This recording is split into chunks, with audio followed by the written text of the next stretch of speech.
Welcome to Revival Recap. I'm Seth Dahl here with Pastor Eddie Tait, and we're going to be talking about last Saturday's message. We had two services last Saturday, a little bit different, coming back from COVID-19, first couple weeks back into church. So we had the 2 o'clock and the 6 o'clock. We're going to be talking about the 2 o'clock message because 6 o'clock had no sermon. God showed up. Yeah. We worshiped for hours. Yeah. It was amazing. But Eddie did get to share at the 2 o'clock service. So that's what we're going to be talking about in this episode of Revival Recap. So, Eddie. Yeah. Let's talk a little bit about Saturday. I wasn't even there because I was at the 6 o'clock. 6 o'clock was amazing. But you had a lot of good stuff, just addressing some of the things that we're dealing with, but how Christians need to approach this. And so why do you feel like God gave you this exact message for us? Yeah, honestly, a lot of it was, and I said this at the message, that, sometimes God will put a word on my heart for the church. Sometimes God's bearing a word inside of me because it's my process. And this was really, I was processing what I've been going through the last few months of just sorting out where I actually am with everything going on, and just what God's been opening up in my heart and just revelation I've been getting. So I kind of just shared out of my process more than anything else, because I figured, if I'm going through it, there's a lot of people going through those similar things. Absolutely. I've seen that over the years. Yeah. One of the things you said was, as a church, we need to be aware that we don't want to become known just for what we're against, but what we're for. Right. Can you elaborate a little bit on that? Yeah, I sure can. I mean, if you watch social media right now, or just, you get into a conversation with anybody, everybody's got an opinion, and everybody's probably got a strong opinion. And I've been really sorting out the whole, we can't actually choose sides. We have to be a place of foundation and some stability for the world, for our brothers and sisters, for everyone. Instead of saying, I agree with this side and not this side, we start to choose. We start to divide ourselves, regardless on if that was our intention or not. And you may have an opinion, and that's the thing. I have opinions about what's going on, but I can't let my opinions actually start to make people feel like I'm against them for their opinion. So my heart needs to be positioned to a place where people understand that I love them regardless of where they are. It's like, hey, I may not actually agree with your opinion, but that's not actually the topic. The topic is, I'm here, I'm a support. I should be the love of Christ for everyone I come in contact with. So if the first thing I'm known for is love, not my opinion, I actually represent the kingdom well. Because the kingdom isn't coming with an opinion, the kingdom's coming with love. Yeah, come on. Yeah. That's good. Another thing you said was something like, we need to get rid of our BS. Then you let it sit there. You took a drink. We need to deal with our BS or something. And then you took a drink and you just let that BS kind of float out there for a minute. And then you told us what you meant. What do you mean here? So belief system, our belief system, and everybody got a lot of BS. And I like that, because realistically, I think we all need to actually probably take an internal look at our BS, what we believe right now, our belief system. But everybody immediately goes to that other mind frame, and I like to have fun with it. I told everybody they'd been cooped up too long. What are they thinking? But our belief system, it's just real. It's like, what are we known for? Do people know what we believe when they encounter us, or do they hear what we believe and see it on social media, and it becomes more of a tool to condemn people rather than, hey, my belief system is based out of love? So. Come on. Dealing with our BS. Dealing with our BS. Any practical advice on how to check our belief systems? How to evaluate what we really believe?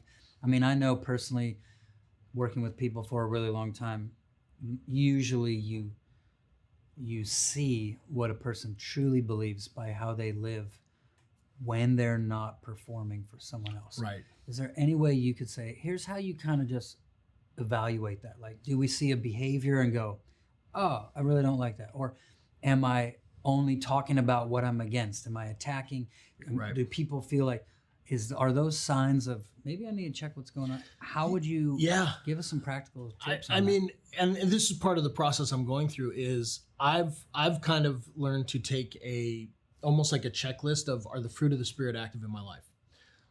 And where am I finding those fruits? Where am I finding the source of those fruits? So is my peace based on nothing going on, or is it based on everything happening and I'm still carrying a sense of peace? Is my joy based on a good time or a moment, or is there a joy that comes out of me regardless of my circumstances? Yeah. So I think really just for me, and I think it's a good exercise for us, is that we really look at the fruit of the Spirit in our lives and say, are these things actually reactionary based on outside influences, or are they internal things that actually are creating our compass and our direction on how we navigate these circumstances? So kind of like, if I don't have peace because the world is, especially America, is in so much turmoil right now, if I can't have peace, then I'm getting my peace from a source other than God. Right. And my belief system is that when everything is okay, I can be okay and peaceful, rather than, oh no, my belief systems can create peace inside me no matter what's going on. So I can actually help bring peace, be a peacemaker in those situations. Because if those situations take my peace, I can't make peace. That's right. They only make peace when they're okay. Jesus slept during the storm. He slept. You only have the authority over the things that you can sleep in. So it's one of those, if the peace is an external circumstance, then you're always going to, and part of what I had said in the message is that we need to actually be based on the rock and the foundation of our faith and who we trust in, not that everything blows us to the left and right. We don't want to be tossed to and fro by the wind, which the wind represents any type of outside circumstance or influence. We want to actually be so stable that when the wind comes, we are something that it beats against, and people actually find stability in us so that they can find their faith, because we may be the only Jesus someone knows. Yeah. Now they'll meet him through relationship, but honestly, we may be that first foundational place that they're like, there's stability in this person. I need to get close to them. And then when they do, they see, oh, it's not him that's stable, it's who he stands upon. We used to tell kids, children's teams, like when I was training a lot of children's teams, we would say, every child's encounter with God starts with their encounter with you. Yeah, that's right. And if you're not peaceful when they encounter you, it actually hinders their ability to encounter God through you. Totally. And that's all a belief. It's all beliefs. It's our believe. BS, man. It's our BS. I want good BS, not bad BS. Okay. You also talked about people are frequently saying things like, I can't wait for stuff to get back to normal. It's starting to get back to normal. Church is getting back to normal. Life's getting back to normal. For us, the restaurants are getting back to normal. We're very happy about that. But you addressed that whole thing, and with a correction, like we may not want to actually get back to normal. God may not want us to get back to normal. What did you say to that? Normal's a disguise, honestly. One of the statements I made is that what we believe is normal, God may think is old. Wow. And he's actually, in Isaiah 42:9, it says, I declare a new thing. And it's this idea that God wasn't surprised. He wasn't caught off guard. None of this time, we sometimes can look at circumstances and say, God will turn all things to good, but we don't actually back up and say, he actually knew it was coming anyways. We think, oh, this horrible surprise happened, but God's going to turn it into something good. It's like God knew about it way beforehand. And he already had the plan had the plan in place. He's actually wanting us to partner with him and recognize what he was doing the whole time. So this time we've been in, one of the things I said is there's two ways you look at it. If you're wanting to get back to normal, you were hidden for a season and you're coming back out into what you knew. I was planted for a season and I'm coming out with some new growth in my life. Yeah. So I needed to recognize I've been planted, not hidden. And being planted means I'm being put somewhere so that I can grow. I can get the nourishment from what I need and grow. And God's taking us out of the ground and he's saying, okay, it's time for you to come out and it's time for me to brush off the dirt that was on there, but actually show you there's something so new ahead. And I think we're honestly focused on the greatest revival that has ever touched the planet. Yeah. If we will recognize we're not going back to something old. Yeah. We're actually stepping into something so new and so available that God's actually going to transform the face of the earth with us. I think you used the verse, "Behold, I'm doing a new thing." What's the verse? Isaiah 42:9. Yeah. And doesn't God say, "Behold, I'm doing a new thing"? Can you see it? Yeah, it's therefore I declare it, I speak it before you. Yeah, can you see it? It's like, are we aware of what God's doing right now, or are we trying to a whole normal? Yeah, what we call normal. It's the path is he is the lamp to our feet, not to our back. Yeah, to our path.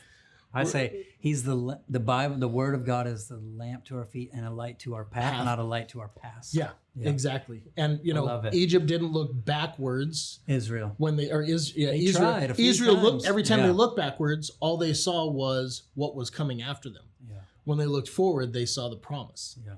God's not standing beside us going, "Hey, we'll make it one of these days." He's standing at the promise going, "I'm waiting for you here." And that was part of their problem of not taking the promised land for so long, because they wouldn't look at the promise. They only looked at the problems and the giants, and they only looked back to, if we were still in Egypt, this would have been all, we would be eating food right now. And then, but there's giants over there. So looking at the promise, not the past, not the problems, not the challenges, but the promise that helps pull us through the challenges to take the land that God has given us. It's a scary idea to think we're going to get back to normal, because it's like we've actually undermined what God's doing in a season, because we're saying, "God, what you have planned isn't as good as the slavery I had." Wow. It's a scary place to be, but it's an exciting place to be, because we're actually people that see the plan of God. Yes, and we're partnering with There's him. big fruit. Keep your eyes on the fruit. Yep. That's our job. Joshua, Caleb. Yes. Take a little nibble of this giant grape and let's go get them. Final thing I think we should talk about is, you talked about getting our input from social media, or where we get our input from. Yeah. Talk a little bit more about that, will you? Yeah. And this has been my season really in the last few weeks especially, but I can't allow myself to have more input of external sources than I can the Word of God, worshiping God, the presence of God. So my time in the Word has to be greater than my time in social media.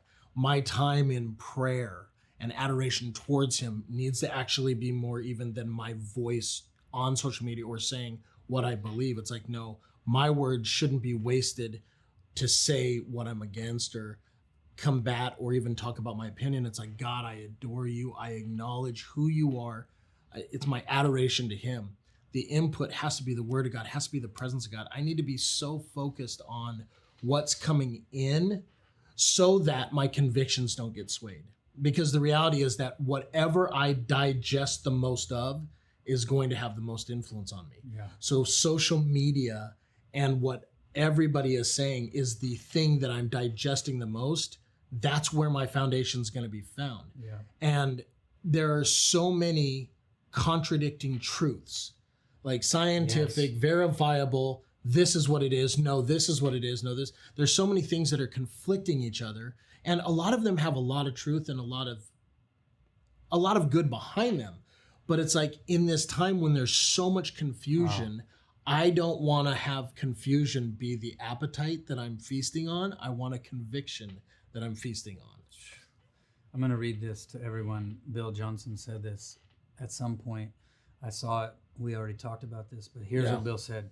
And I think it's always, like, I know for me, it's a good sign if I'm saying something and then I find out Bill said it around the same time, like, we're listening to the same Lord here. Yep, that's right. This is a really good sign. Here's what he said recently. If you have more input from mainstream media than you do from the Word of God, your discouragement is self-inflicted. Yeah. Oh, it's such a good word. Right on track with what you're saying. And someday I'll be as eloquent as Bill when I say one of these things. days. But I remember, like, talking about that. I remember I did a 30-day social media fast at one point, And it wasn't in a time like this. It was just for my own self. 30 Yeah. days. No, I did nothing. And I realized, wow, it is so easy for me to tune into God right now because I don't have to sift through everyone else's opinions. Yeah. Because social media is filled with so many opinions, and rarely are they God's opinion. Right. And so it became really easy for me. When I had no social media, I was like, oh, wow, I feel Yeah. I'm not navigating through any Yeah. stuff. There's no stuff to navigate through. It's just me and him. So that was And beautiful. a lot of people, and it's a habit that we sometimes have as people is like, oh, there's something bad. Okay, I'm going to reject it fully. If a social media is fast as what you're called to, it's great. I'm not fasting from social media. I'm just being aware of what my balance is. Like, am I taking in more of the word of God, the truth of who he is, compared to everything else?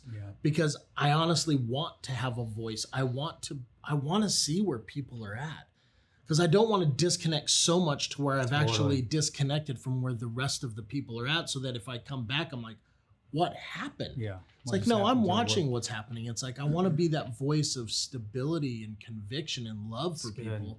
But I have to make sure that and it's that concept that, is my tank full so that I have enough to give out? I don't want to be an empty vessel talking on theory. I want to be full of the Spirit and presence of God and the Word of God, so that what's coming out is fresh revelation, fresh presence driven, fresh love. So Come on. Yep.